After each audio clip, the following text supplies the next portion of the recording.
How you doing, guys? I don't know how many of you were in the morning session, so I don't want to be redundant. Unfortunately, I couldn't be here for that one, but first of all, welcome. For those of you who have been working with CCAT for the past couple of years, hopefully you've seen some differences as we move forward. There's certainly some new faces here and some faces like Jeff Crandall who have been here for a lot of years leading our additive effort. First of all, it's an exciting day for me anytime I come in here and I see faces in interest, because that is the hardest thing. How do we get industry engaged? How do we get them kind of enlightened in what we're doing? Full disclosure, I'm not an engineer. I'm a finance guy. So I have a great time every day learning. I'm learning every day listening to these guys. And I know enough just to be dangerous, but enough to where the conversations I'm in at the federal level with the industrial base, additive. They keep talking about it. And now CCAT is moving forward on a number of different federal programs, which are very interesting because we partner with some of those global OEMs. And it's only a matter of time before that gets pushed down into the supply chain. So we're looking out a little over the hill here and knowing what's coming. And that's why these events are so important to us. And it's not just the great CCAT team. You have Keith Brady from Renishaw here. We have folks from X1 and others. We need to convene these groups. We need to convene the technology providers. CCAT isn't here to say you need to do this or do that. We have to show you a whole bunch of different options because the solutions are different for every company. So again, thank you for coming today. We've redone our mission and our vision a little bit. We've taken some time doing that. And as you move forward, these are some of the partnerships that we're putting together with some of the folks that you see in the slide. But really now, again, for the folks that are coming here for the first time, or those of you who haven't been here a while, this is our advanced design, automation, and metrology area. We have very distinct areas. Over there is where we have the additive and design on that section, the optimization, machining, and of course, we also have the composite center that some of you may or may not have seen. So we're trying to sit there and look at industry and how do we address industry's needs? How do we make sure we have the right team with the right skill sets in the right area to provide the greatest value?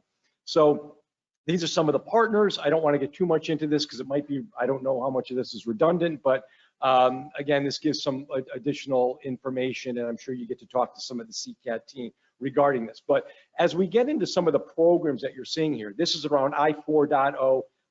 You're going to see things and hear things regarding the voucher program. This was one of the most important things I wanted to bring up today.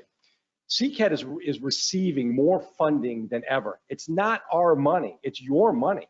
We're just a recipient, we're fiduciary for it. We're getting millions of dollars in taxpayer funding, state and federal, to run programs for you guys. Maybe it's training programs, but also most importantly, it's also for CapEx. It's for things that you guys might need in your facility, or if you see some of the equipment that's out here from some of these technology providers, there's grants available for you to help purchase that equipment, whether it's for tooling and fixturing and getting going kind of on your journey as you explore additive. So we've got informational seminars like this and programs, we've got demonstration programs, and then we've got capital and we've got training ability, all funded through various programs. So we're doing this in a very holistic way. What does industry need? Well, it starts with this. But then, you guys aren't just going to start writing checks. We got to understand what technology you need. What is the best one for you? What are you looking to do with it? What are the various technology providers? And then what kind of funding can we provide you in the various programs that we have? So we're in an area right now where, again, it's wonderful to be the recipient of these programs, but at the end of the day, CCAT has to deliver. And what do we have to deliver on? For you guys. That's the only reason we exist. We exist to provide solutions. How do we help solve some of your challenges? How do we help you with technology advancement and the upskilling of your workforce? That's what we're here for. So again, you guys taking the time out of your day to come here is really, really important. I hope this is the first of many other dialogues and conversations you'll have with our team. And again, thank you from my standpoint and on behalf of the whole CCAT team for coming here today. So I did jump ahead to the next slide, but I think we've got a little bit of adjustment in that, and I'm going to introduce Wendy Robichaud now. I think she's going to come up and speak next. Wendy is with the National Center for Next Generation Manufacturing over at Tunxus, a phenomenal resource here in the state. And I can tell you, if you guys do business in other states in the country, I look around a lot. Connecticut has got some of the best resources and programs any other state in the country. I'll match us up against anything. We've just got to figure out a better way to communicate, little bit more collaborative messaging so you guys understand all the value that we've got here. So Wendy, I'll let you talk about your segment. Thanks, guys. Thank you, Ron.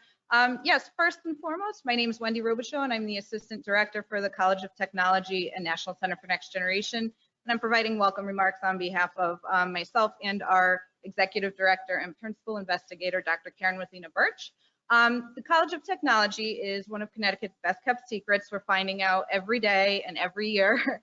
So what that is the engineering and technology programs at all 12 of our public community colleges here in Connecticut, and the transferability onto 10 public and private university partners. So if you're involved in any of those programs or need to be, please feel free to reach out and contact us.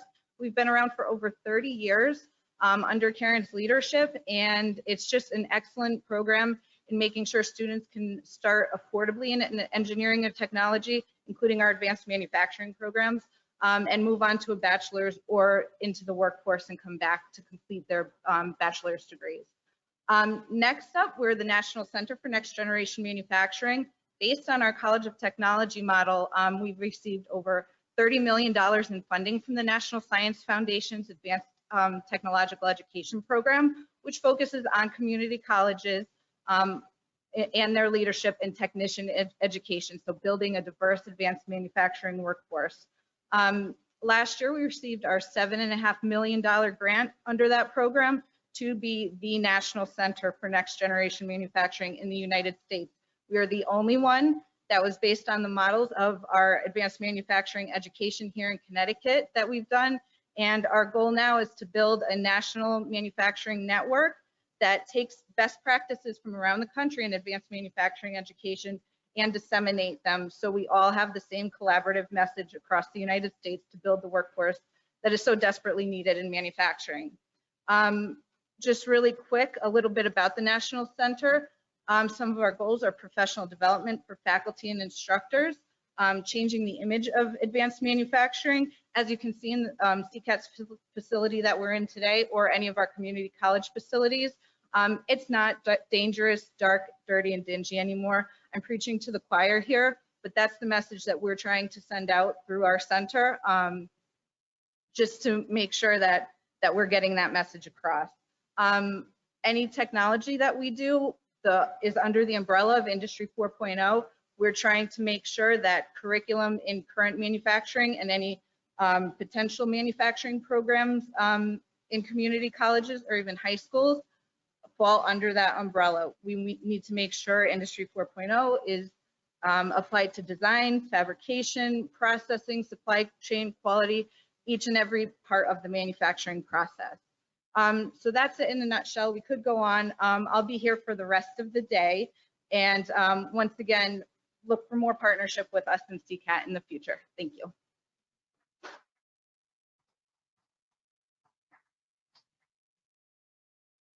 All right. So this afternoon, we're going to focus on metal additive. This morning, we focused on polymers. And so to me, the really exciting part of it, of additive as an industry, is just the rate of growth. So when you look at, 10 years ago, and we started our journey in additive manufacturing, and you look at the parts that are certified, the processes that are certified, the evolution of the machines, the quality control, the documentation of processes, it's just amazing, the rate of growth. We've had companies come to us in the state of Connecticut with a request for quote from companies, from their customers, asking for additively manufactured parts. And so, the reservoir of people interested in additive is filling up and the water is starting to trickle over the dam.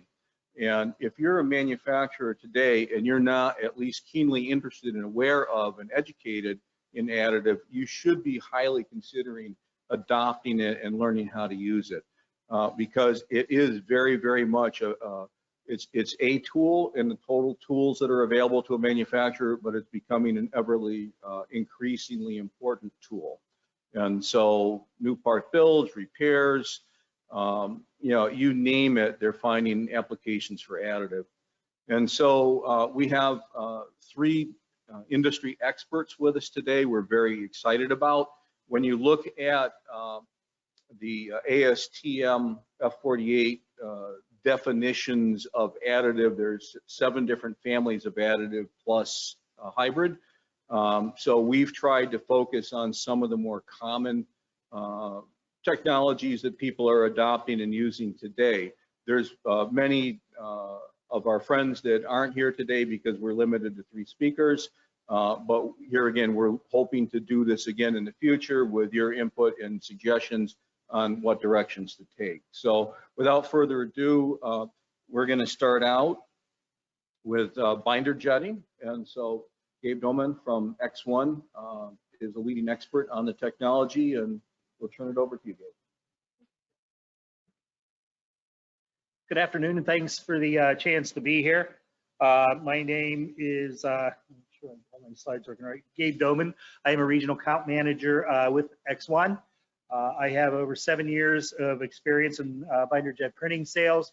Echoing Jeff's comments earlier about the advancement over the past 10 years, I've had the opportunity over these 7 to see binder jet as kind of a wild idea to transition into a legitimate manufacturing technology, and we'll get into where that comes into play. So I represent Desktop Metal and X1 production printers. We were acquired by Desktop Metal back in November.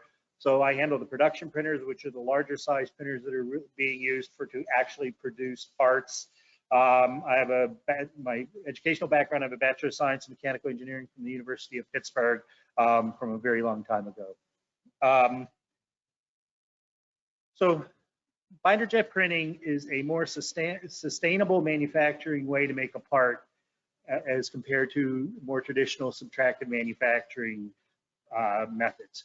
The utilization of material is much higher. Research has included that binder jet has a 96% material efficiency rate, so there's very little waste material. It is a very energy efficient process. It allows the users to design parts at lower weights using less materials to be able to develop a more sustainable manufacturing method.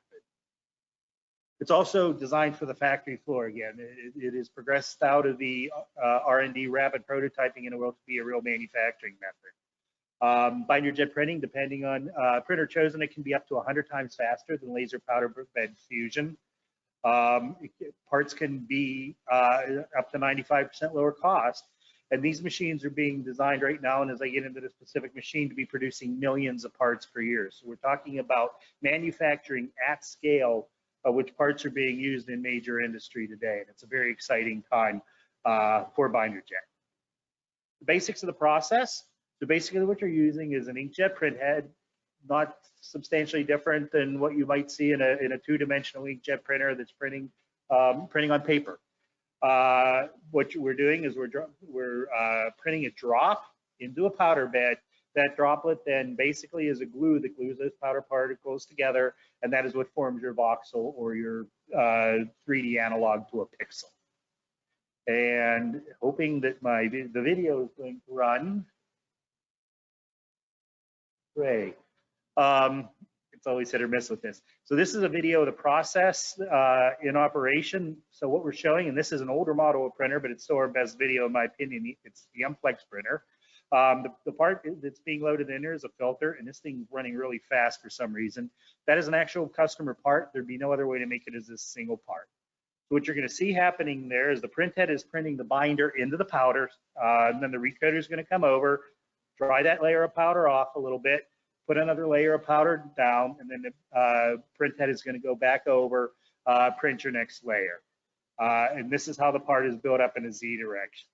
Now the part is printed would be too fragile to handle, so the build box is then put into a cross-link oven or a curing oven where the part is then cured, the polymer is cross-linked, and the part can be handled. It's about the consistency of chalk at this point. Now what we're showing in this video is our infiltration process. This is one class of materials we do where we're going to infiltrate a metal with another metal.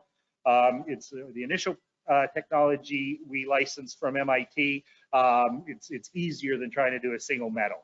So basically what's going to happen, you saw the parts being all laid up in there in a path being created for the infiltrant, which is bronze. This is stainless steel infiltrated with bronze. It's going to go into a sintering furnace. So it's going to go through basically 3 steps in the furnace. The first step's going to burn off the binder. The second step is going to melt the bronze, and the bronze is drawn into a part through capillary action. And then the third temperature level is going to be your sintering temperature of your stainless steel, which if you're not familiar with sintering, basically you're going just below the melting temperature. So what you're doing is actually the powder is connecting together without getting a melt, so you can retain shape and not get a pull. This was our first technology, was the infiltrated. We licensed it from MIT back in 1995. It's comparatively easier to do than a single metal, where when you're sintering. So in this type of material, the part will shrink about 2 to 3%. Your sintering a single metal, you're talking 20%. So there's some of the things that I'll get to that need to happen to make that doable. Most of the development work recently, though, has been on single alloy material, just because it's much harder to get a unique material into a manufacturing environment than a material that engineers and manufacturers are already familiar to working with. Again, that was just a slide in case the video didn't work. So there's two classes of basically what we do with the binder jet printing. The two cases on the left are what we call indirect printing. That is basically where we're printing something to make something else. The two cases on the right are your direct printing, and that's where we're printing a final product. So a couple of examples of the indirect printing are we 3D print sand molds and cores for casting. So it's basically taking a 5,000-year-old technology and bringing it into the digital age through additive manufacturing. We also have some innovative 3D printed tooling solutions that take that sand technology into a different application. Again, I'll cover these in more detail. And then the direct printing we're doing, mainly we're looking at metals and some work we do in ceramics. Basically, you can binder jet, if you can glue it together, you can print it. Now, whether you can get a good final product out of the end, that takes some post-processing, but binder jet is applicable to a wide range of materials. There's no reason you can't do plastics. There's people working on binder jet in concrete. We have a desktop metals division forest that is binder jet printing wood using sawdust as your powder. So it's really applicable to a wide range of materials. We'll primarily concentrate on metal and ceramics because those are the real manufacturing application areas. So there's some different product forms you can do with binder jet. So first is when you're bonding something together. That's basically we're just going to glue it together and use it as is. That's what happens in our sand molds typically. Partially centered is where you're going to intentionally create a porous structure. Things like filters, microreactors. We did a rather exciting program in the early days of COVID to create permanent copper filters in light of the shortage of PPE that existed at the time for hospital workers and the massive waste stream that was created due to disposable masks, filters, things like this. We're able to create an autoclavable filter out of copper. Copper's toxic to the coronavirus to help deal with the shortages that exist at the time and the real sustainability problems of the massive waste streams being created.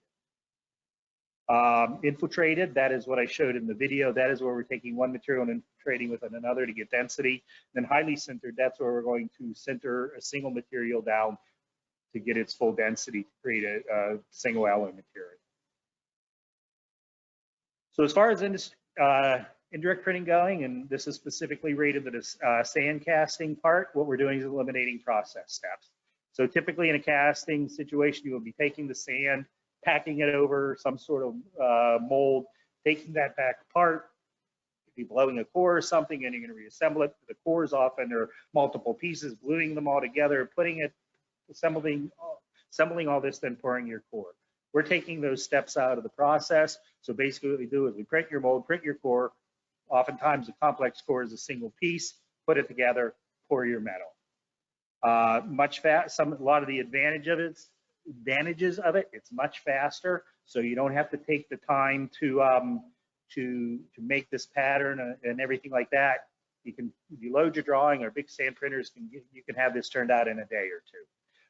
Cost savings, again, to make a pattern, especially if you're talking a short run production, a legacy part, things like that are frequently being cast, where you might need a small number of parts. The cost of that pattern is very hard to amortize over a lot of parts.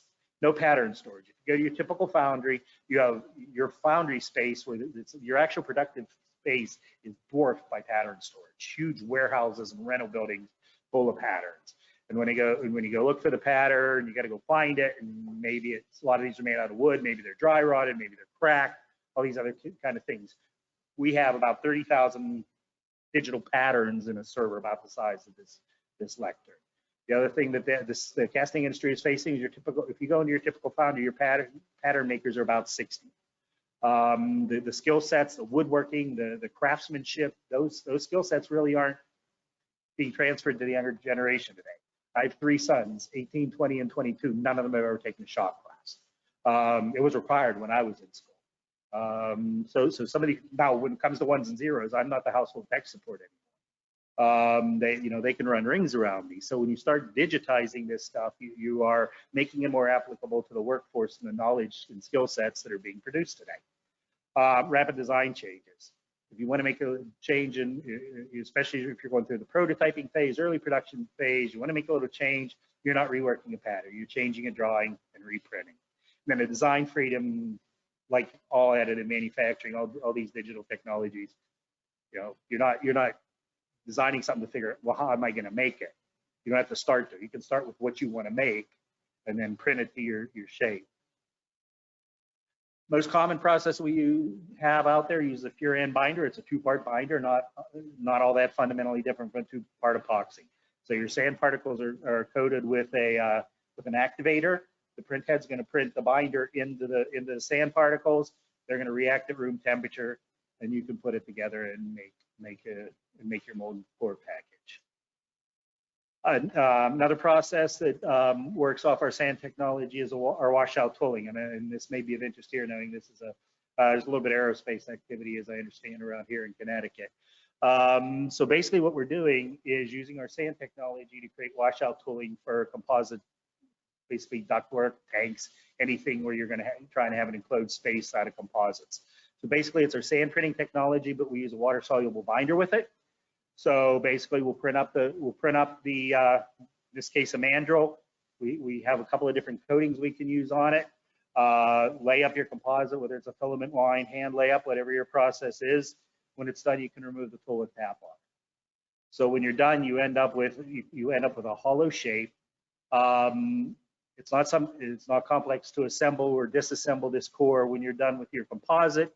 And the other thing we can do is by choosing the correct media and binder, we can match the coefficient of thermal expansion of the tool to the composite that you're laying up, so they grow and shrink at the same rate in the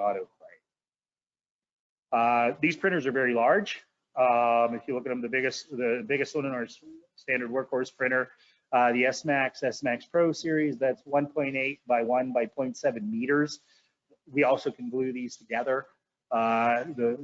The molds and core packages. So we've printed we don't cast, but we've printed the molds and core packages to do aerospace composite tooling and in-bar, locomotive engine blocks. So this is applicable to very, very large castings, or a build box full of small pieces if you're doing smaller castings, pump impellers, valve housings, things like that.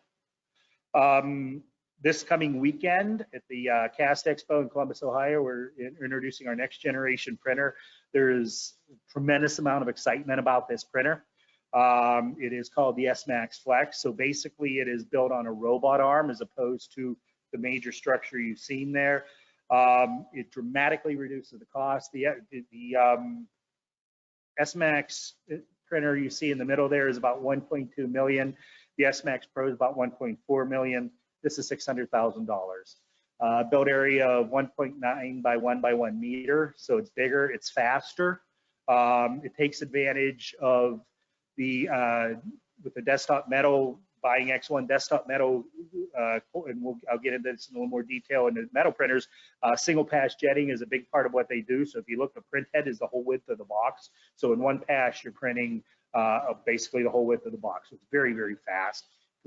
Combined with X1's experience of handling sand for casting, there's a lot of excitement around this printer right now. Especially for a lot of foundries or small family-owned businesses, 1.2 million. That's a lot. That's a lot to bite off. 600,000 is a very different story for them as being able to adopt digital technology into their business. Couple of case studies here. This is something we did for the transportation industry. This was, so basically this would have been assembly of 3 different intricate core boxes to be able to do this, to put this casting together by printing it. Took the part cost down from $8,000 by traditional methods down to $1,200, and took the turnaround time from 5 weeks down to 2 weeks. This next part was the 2019 AFS casting of the year. So this part was originally 11 different sheet metal, like thin pieces that were cut and welded together, laser cut, welded together. Lots of assembly steps, time consuming. Every assembly step has cost. Every assembly step is an opportunity for a defect. So basically they were able to redesign it as a single part using the ability of the sand casting or the sand printing technology to be able to print the complex mold and pour package, cast it as a single part, reduce the weight of the part by 2.2 pounds, and the cost savings of $5,000 in the core box. As far as direct printing, between certainly X1 claimed a dramatic market share leadership in direct binder jet printing, and now combined with Desktop Metal, we are the undisputed leader in market share of the market with a wide range of printers out there. Ranging from the small in-event X printers, which we'll get into. If you read a paper that was done in the research journal on binder jet printing, was probably done on that printer, up to very large production size printers. And the advantages are very similar to what you'd see in the sand casting. Speed. You're not making tooling. You're not doing any of that kind of stuff. You can print your part. Typical in binder jet with the various steps: the print, the cure, depowder, sinter. You're talking load your drawing, have a part in 3 days. Again, flexibility. You can do a lot of different materials by binder jet. Wide range of materials, wide range of part designs, waste reduction. Again, any of the powder that does not end up in the part typically can be resieved and put back into the powder. Your material waste is very, very low in binder jet, which also comes into play for more expensive super alloy kind of metals, things like that, where the cost of the feedstock is very, very expensive. Again, the rapid design change, you change your design, you're not reworking tooling, you're just changing a drawing. And then again, the design benefits of additive. Just a couple of example parts. The part on the left has an automotive sensor bracket. By redesigning it for additive, it came out looking very, very differently. But we were able to, both of these parts you see here, weight reductions in them. But you see what you end up with is kind of a more organic shape, kind of how your bones grow, right? But the body figures out where it needs material to resist the stress. That's where the material ends up being, and you end up with a much more organic shape here because you're going to put your material where it needs the stress. If you're doing traditional subtractive manufacturing, every hole you cut costs you money. When you're doing additive manufacturing, where you leave out material, it saves you money because you're not paying for that material cost. Printer doesn't care if it's printing a 1 or a 0. A couple of the different models together. The InnoVent X, which is basically a rebrand of the InnoVent Plus, which I believe is the printer you have here. Again, if you see a research paper done on binder jet printing, very, very high probability that this printer was what it was done on. Wide placement in university R&D labs, government labs, corporate research facilities. And then they start getting larger up to the 25 Pro and the 160 Pro, which is an 800 by 500 by 400 bill box. And then in the as far as what was traditionally the Desktop Metal printers, start from the shop system, which is a very turnkey, easy to implement printer, up to the full scale production printer, which is designed to, has about a 4-hour turnaround time on the print and can produce literally millions of parts. Looks like that slide didn't survive the transfer very well. So a couple of different technologies that are employed. Both have their specific advantages because of the bringing together of X1 and Desktop Metal. Triple ACT is X1's traditional advance in being able to get the single alloys. So there's three basic parts to this. Number one is what you'll see is that the recoater has an ultrasonic generator on it. So basically what we're doing is we're sitting every layer of powder when we put it down, and then we're rolling it with two rollers. The first is a spreader, and the second is a compactor. So by doing this, we have the ability to produce very, very thin layers down to 30 micron. By going to these and also being able to handle conventional off-the-shelf commodity MIM powders. So this keeps your powder costs very low, but these MIM powders are very hard to work with. They're like flour. Think what we're traditionally doing, handling sugar, pours nice and easy. These MIM powders are like flour, very difficult to work with. So that has enabled us to work with low-cost powders, use the knowledge that already exists in metal injection molding for the post-processing and sintering to be able to develop high-quality new materials with very high-quality surface finishes and final parts. The other technique is single pass jetting, and this is what comes from desktop metal. So basically what is happening is the recoater is passing back and forth. What you saw before in the triple ACT, the recoater would recoat, then the print head would print, then the recoater would print. That's runs about 25 seconds a layer. Whereas with the single pass jetting, if I can get that to run again, you're talking a 3-second layer. So and it's going in both directions. So it's extremely fast. So that's what enables the capability to be doing millions of parts. So with the two companies bringing the two technologies together, depending on what your needs are, flexible or fast are both available. And then one of the biggest breakthroughs that I'm personally most excited about is the ability to be able to model the sintering behavior with desktop metal live sinter software. So what's going to happen is you're shrinking that metal part down 20%. You get a lot of forces there. You can get distortion. Things can bow, things can move. If you've done any work in powder metallurgy, this is you're familiar with this. So basically what live sinter does is models that. The traditional way to handle that is through an iterative process. That's fine if in say at the end of this you're going to make 1 million of something, you can afford those iterations. If you're going to make 10 of them, you can't. If you need a fast turnaround, you can't spend that time iterating with physical parts. So in this case, the iteration is happening numerically, quantitatively in a computer, getting to your final shape, minimizing your distortion very, very quickly to be able to get you the part in the tolerances that you need.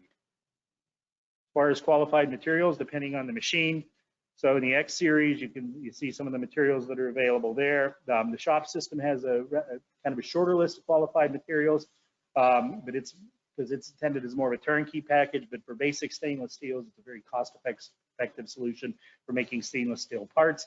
And then you can see the list of materials there on a production system. And again, this is really, really targeted to very high throughput serial production of parts. A couple of case studies, and both of the case studies I'm going to show you were done by the same customer, Freeform Technologies in St. Mary's, Pennsylvania. So they had a problem that their customer needed to have solved, and this is robot end of arm tooling. The tooling was being machined out of aluminum. The weight of the tooling plus the weight of the payload it needed to lift was beyond the capabilities of the robot. So basically what they were able to do with using some generative design, so they actually printed this part out of stainless steel, which is heavier than the aluminum that they were using. But by using generative design, eliminating the material to only where they needed to be able to handle the stress, they were able to reduce the weight of the part and also be able to reduce the cost down to about $150. They were able to deliver the solution for their customer. They also have the smaller production system, the P1 production system.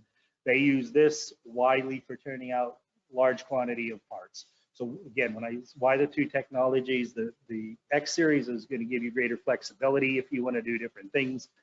The production series is going to give you greater throughput, and that throughput directly relates to cost because you can amortize the cost of that printer over many, many more parts. The other material that is heavily being done in binder jet is ceramics. There's a lot of development in binder jet. The material that's Probably most adopted right now is silicon carbide. It's a wide-ranging ceramic used in a lot of different things, from space mirrors to semiconductor wafer handlers to a whole lot of different things. And it's a material, the development work has been done, been proven out to be able to do materials in silicon carbide. The other is tungsten carbide. Most of your major tungsten carbide companies out there are being involved in binder jet, just being able to do more exotic shapes for wear parts and cutting tools. Tungsten carbide is a material that's hard to print by a method where you're going to be putting energy into the part, because it's typically a multi-constituent element. You have tungsten, you have carbon, you have some kind of binder material, typically cobalt. Whereas by being able to bind it together in bulk, then post-center it, you can hold your shapes. In some cases, get better properties than you get by conventional means. And looping back to a case study, this is some work on silicon carbide being done by Ultrasafe Nuclear Corporation. This came out of work that had originally been done at Oak Ridge National Labs, what's the TCR, the Transformative Compact Reactor Program, basically trying to create safer, more compact, more usable nuclear reactors. So they're using binder jet technology to print the silicon carbide that's encapsulating the nuclear fuel. Significant investment in printers and in the technology to be able to do this. We'll see where the future of nuclear technology goes, but as we're going to have to generate more electricity if we're going to electrify the whole auto fleet. Nuclear is a way to do it. So, kind of to sum it up, why binder jetting and why now? Again, the flexibility, wide range of materials. A lot of these systems, including the InnoventX, are open systems. You want to develop your own material. We're focused primarily on the materials that have the widest range of applicability. But there's something like 10,000 metals in the ASTM handbook. If you look what maybe 10 or 20 are being added and manufactured right now, there's a lot of range out there to develop unique materials, unique solutions out there. Using this technology. Sustainability. It's very efficiently used in its material usage, its energy usage, to be able to, hopefully leave a better planet to my three sons that I mentioned before. And then the scalability. As far as scalability, conceptually, these printers could be made as big as you want to make. Now, being able to have bigger things get, the harder they are to center.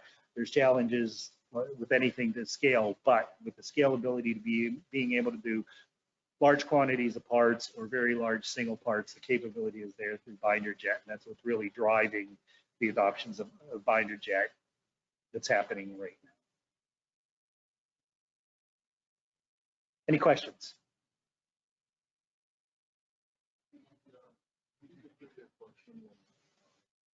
Oh, absolutely. Sure. Gotcha.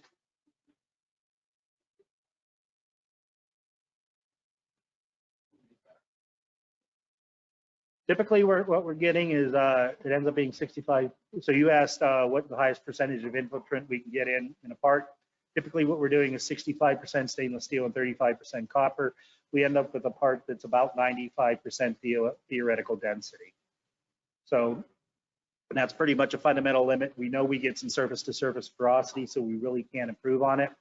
I should mention in the single alloy materials, we're typically getting 97 to 98% theoretical density, which is on par, if not higher, than metal injection molding or press and sinter powder metallurgy. We don't get the surface-to-surface porosity, so that can be improved by hot isostatic pressing. And all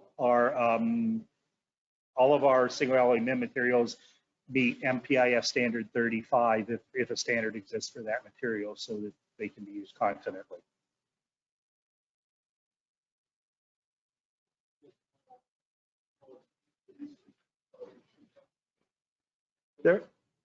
Without a furnace, they're around $250,000.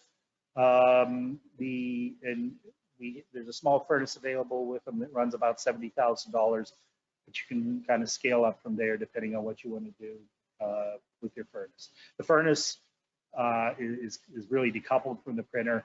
You can, depending on what you want to do, whether you're going for throughput or size or research scale, you can tailor the furnace to what your requirements are.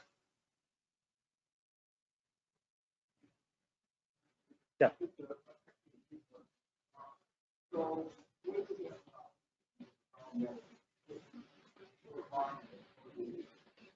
As far as I really can't comment too much on the bound metal systems because those are through an independent sales channel. Most of what I understand out there, most people I've seen them are using them less for end-use parts, more for fixturing, chucks, things like that. There are some end-use parts that are being used for them, but the bound metal systems are really kind of popular, more popular for in-house use.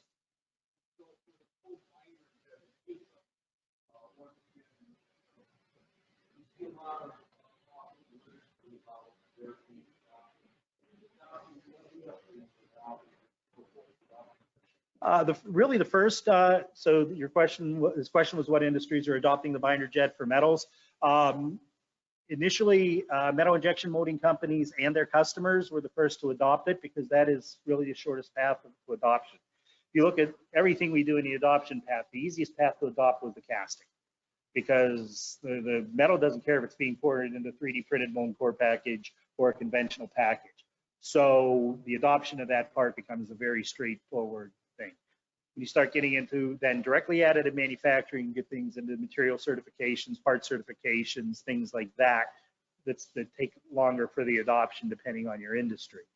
So since essentially what this is, it's very similar to metal injection molding, except the way you're making the green part. Those were the first industries to really adopt it. So the industries like firearm manufacturing, medical device manufacturing, things like that, where MIM is strong. So semiconductor equipment, things like that. And it's moving broadly into a wider range of applicability. The one thing I forgot to mention in my presentation, what we can't do right now is any reactive metals. So no aluminum, titanium, or magnesium. Now we have demonstrated aluminum in a project we did with Ford Motor Company and got satisfactory 6061 aluminum, got satisfactory results. We're in the process right now of developing the equipment that would then be able to commercialize it. We did it on a very modified Innovent X printer. Aluminum powders, in a past life I did work on creating aluminum nano powders to create better ordnance. A bomb is basically a can of aluminum powder that's reacted into aluminum oxide very rapidly and very violently, and blowing up customers is bad for business. So we've stayed away from that until we have the solution that we can handle the whole process. And it's not just the printing, it's the depowdering, it's the loading the printer, everything like that safely so that it can be done. There's a very wide interest in binder jet printed aluminum, largely coming from the automotive industry right now. A lot of adoption. If you're involved in that industry, you know the car is being rethought right now because the next car I buy could be very different than anything I've ever owned before because of the electrification and some of those kind of things. The automotive industry is very interested in binder jet technology.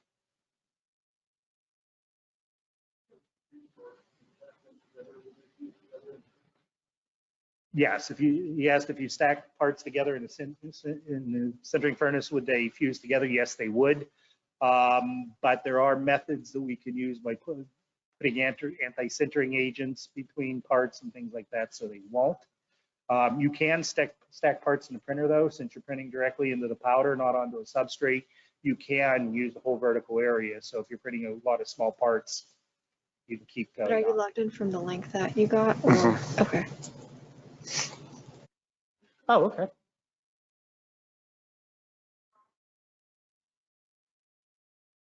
Yes, the Innovent X printer runs about $250,000, I think, for the package right now, without a furnace. The furnace, typical furnace for that's going to run you anywhere between $70,000 and $150,000.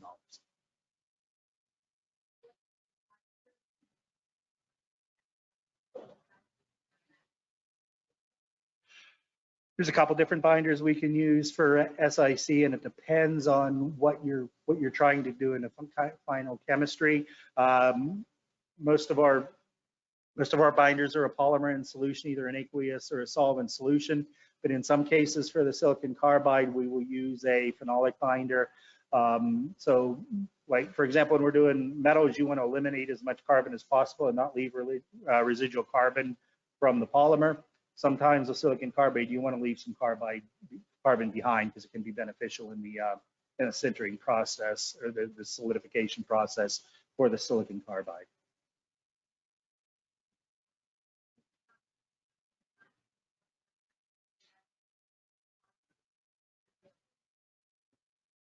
The shop system does not have either the ACT technology or the single pass jetting. It has so its recoder technology is basically a two box design where you have a fill box and a build box. So it's so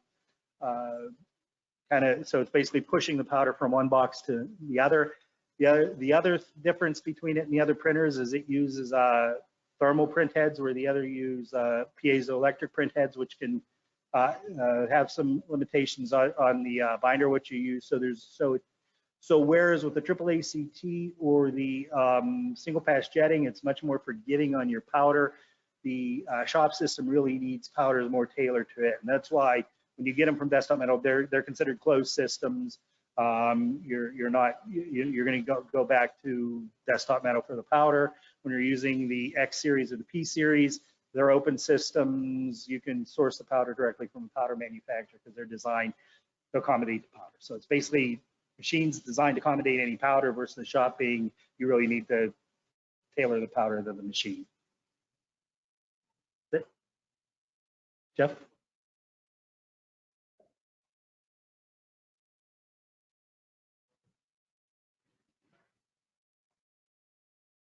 I don't have any current numbers since the acquisition, but I think we were running like like as far indirect, I think it was like 65% of the business, and direct was 35, probably closer to 50-50. I think we hit a point where we were probably 1-to-1 on machine sales, but the sand printers at that time were more expensive. And we'll see what it looks like in the future, because at least I'm just speaking from my own experience, and by the way, we're a public company. Please don't make any trades on what I'm saying. But you know, the initial reception of having a printer going out that's half the price for foundries, you know, I'm hoping to see a lot more foundries adopt the technology, because it's really going to help them in a very, very competitive industry. Something like half the foundries in the U.S. have closed due to business heading over to China. And hopefully this can help us bring some of that business back to the U.S.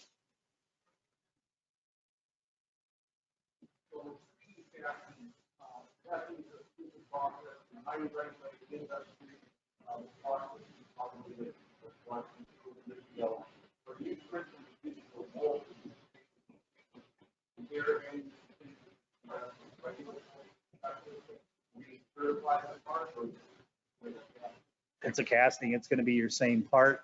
If you get into some of your complex, some of the foundries I've been in, some of your cores might be 14, 16 parts, and they're glued together. And there's the guy that knows how to glue them together. And if the guy is sick today, that core doesn't get made. A lot of complicated jigs and fixturings and things like that. So really it's opening into more complex, and also legacy. There's a lot of equipment out there 40, 50 years old that's still being used today, and the original drawings were probably done by hand. You know, how do we get the patterns and things like that could have long been lost. You can scan a part, reproduce mold core package, remake the part.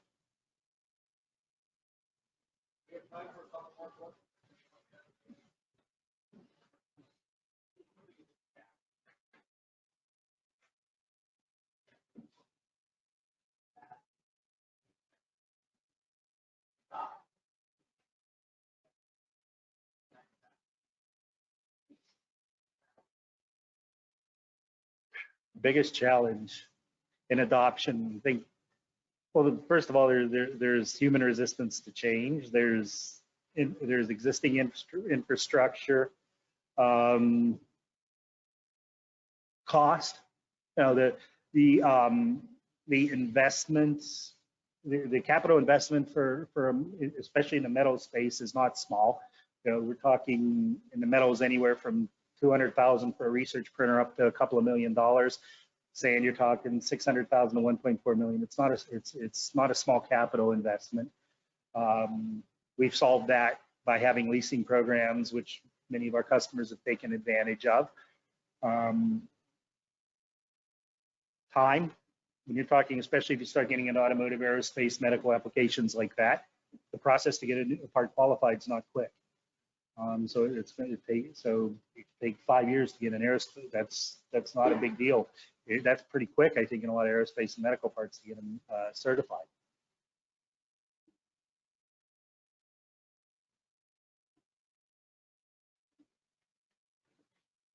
And money. I mean, capital comes into play too, right? So now that money's been raised to advance the technology, it's advancing a lot faster now that well-heeled corporations are putting their money behind it.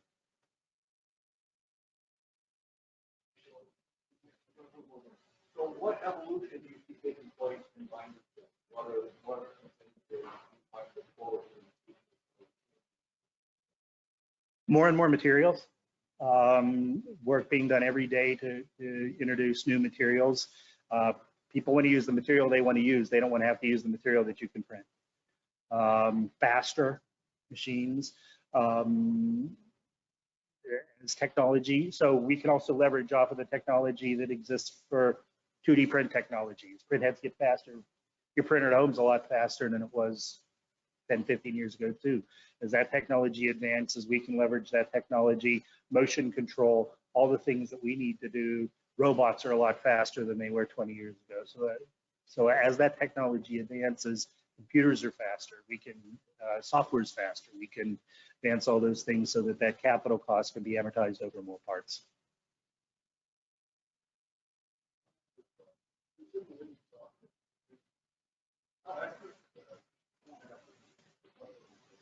At the end, when you're done, you're going to get a part. You're going to be about plus or minus 1% of any given dimension, or 20 thousandths, whichever is larger. It's still an internet shaped process. So if you're going to have any real critical dimensions, you're probably going to need to finish those dimensions. The days when machinists would come up to me and ask me, when are you going to put me out of business? They don't ask that question anymore, because they know you may not be hogging anything out of a big chunk of metal anymore. But especially the finish machining, the real precision machining. Surface finish is good, but it's still you're still a layering. It's still a digital technology. There's still going to need to be machining where surface finishes, polishing, those kind of things are surface finish is critical. Sealing surfaces, bearing surfaces, things like that. So my last slide up there has, well, I'll come back to your question. So it has my contact information, also my HubSpot meeting link. So if you want to really geek out on binder jet for a little bit, go ahead and go right on that link and schedule a meeting with me, and send you out a Teams link and we can get into it.